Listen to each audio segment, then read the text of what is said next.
Take action. Not hasty if it isn't required, but don't lose much time. Here's the time to act. When the idea is hot and the emotion is strong. That's the time to act. You say, Mr. Rohn, I'd like to have a library like yours. See if you feel strong about that. What you got to do is get the first book and then get the second book. Before the feeling passes and before the idea gets dim, action pronto. Action immediate. Action as soon as possible. Because if you don't, here's what happens. We call it the law of diminishing intent. We intend to when the idea strikes us. We intend to when the emotion is high. But now if you don't translate that into action fairly soon, now the intent starts to diminish. And a month from now it's cold. A year from now, can't be found. So act. Set up a discipline when the emotions are high and the idea is strong and clear and powerful. That's the time to set up the discipline. Somebody talks about good health and you're stirred. Says, right, I need to get a book on nutrition. Get the book before the idea passes and before the emotion gets cold. Go for the book. Start the library. Start the process. Fall on the floor. Do some push-ups. Action. Got to take action. Otherwise, the wisdom is wasted. Otherwise, the emotion soon passes. Unless you put it into a disciplined activity. Capture it. Disciplines is called how to capture the emotion and how to capture the wisdom and translate it into equity. Disciplines. Now here's what's important about disciplines. All disciplines affect each other. In fact, here's a good philosophical phrase. Everything affects everything else. Nothing stands alone. Don't be naive in saying, well, this doesn't matter. I'm telling you, everything matters. There are some things that matter more than others, but there isn't anything that doesn't matter. Key to take home. Every letdown affects the rest of your performance. Every letdown affects the rest. This is part of the educational process on personal development. If you don't take the walk around the block, you probably won't do the apple a day. If you don't do the apple a day, you probably won't start building your library. If you don't build your library, you probably won't keep a journal, and you won't take pictures, and then you won't do this, you won't do wise things with your money, won't do wise things with your time, won't do wise things with your possibilities and relationships, and the first thing you know, 6 years of that accumulated, and we say you have messed up. So the whole key to reversing that process now is to start picking up these disciplines. Now here's the positive side. Every new discipline affects the rest of your disciplines. Every new one affects the rest. That's why action is so important. The least action, the smallest action. Take it. Because when you start accomplishing and the value starts to return from that one action, it'll inspire you to do the next one and the next one and the next one. You start walking around the block, it'll inspire you to get an apple. Get an apple, it'll inspire you to get a book. Get a book, it'll inspire you to get a journal. Get a journal, it'll inspire you to grow, develop some skills. All disciplines affect each other. Every lack affects the rest. Every new affects the rest. The key is to diminish the lack and set up the new. And you've started a whole new life process. Look at 5 things that if you had the courage to do those things, that you would do those things. A lot of people say, well, I've been like this all my life. I just can't change. This is the way I am. Dr. Harold Griswold, a psychologist and author of Direct Decision Therapy, said something. He says, when someone says, I can't change, some part of them wants to change, but the payoffs for his present behavior are greater than the payoffs for a changed behavior, or his fear of change is too great. Ladies and gentlemen, it takes courage to live your dreams. It takes courage to manifest your greatness. It takes courage to decide to live, to decide to bring out all of your talents and abilities, to decide to stretch out, to decide to take a chance. It takes courage to be happy, just to be you. As Paul said, forgetting those things which are behind, reaching forth unto those things which are before. Oh, we hear it, but it's hard to do. It's hard.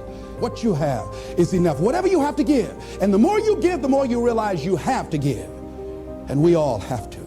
There are people who made the supreme sacrifice for us to enjoy freedoms that we take for granted.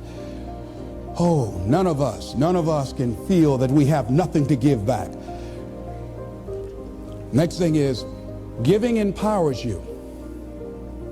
It makes you more powerful.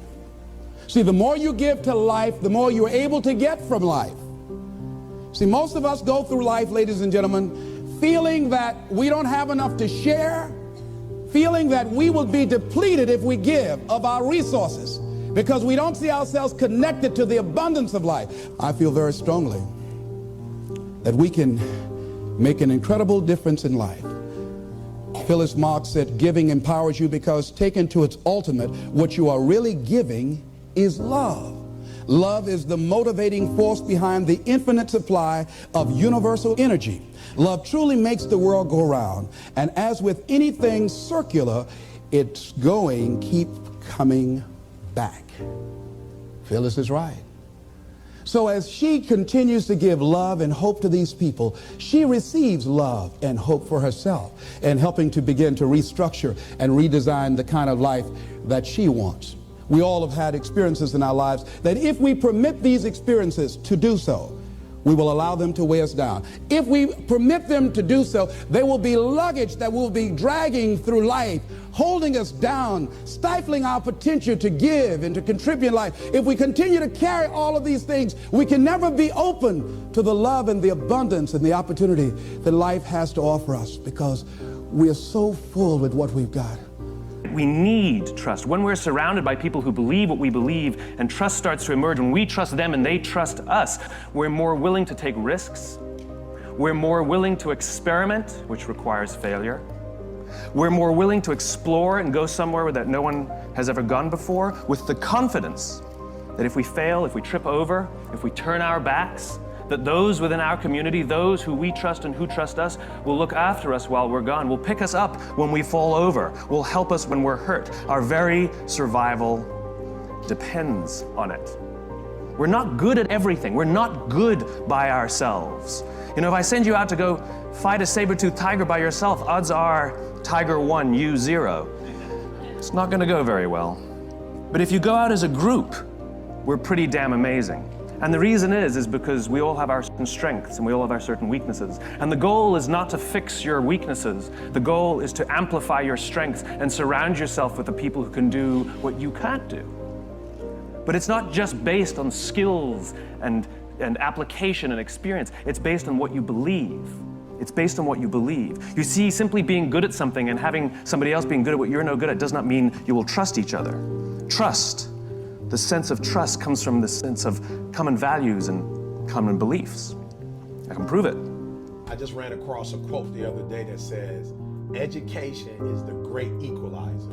And I was like, ooh, so no matter where you are, if you feel like you started at the bottom, you know, if you feel like you started at the top, but you want to preserve the top, because just because you're at the top doesn't mean you're going to be at the top forever. I mean, you look at great football players, you know, great football teams. I mean, you're not going to automatically win because of your name. You have to keep performing year after year. So if you're at the bottom and you're like, man, I'm at the bottom, Eric, and I want to live life like everybody else. I want to fly first class. Like, I want to see the world. You know, I don't want any limitations. Then reading is not okay. So I'm using the word reading, but what I'm saying is education, being enlightened, being informed. And I had to realize for myself, being a high school dropout, like, you can't use that excuse forever. Where I was born and where I was raised, you can't use that forever. And so to me, you liberate yourself. Malcolm, you talked about Malcolm. Malcolm liberated himself, and most people don't know, Malcolm was not born wearing glasses. Like, Malcolm had 20/20 vision, but it was in prison when Malcolm learned to take reading serious and he read with a dim light at night. That's how he eventually lost his sight. But he lost his sight, but he gained his vision. You know, he lost his sight, but he gained his vision at that point. So I would say to young people who are watching us that it's not optional. The more you read, the more liberated you are, and the more you are educated. To me, the more you can experience a life like the people that you're probably looking at and saying, I wish I could live.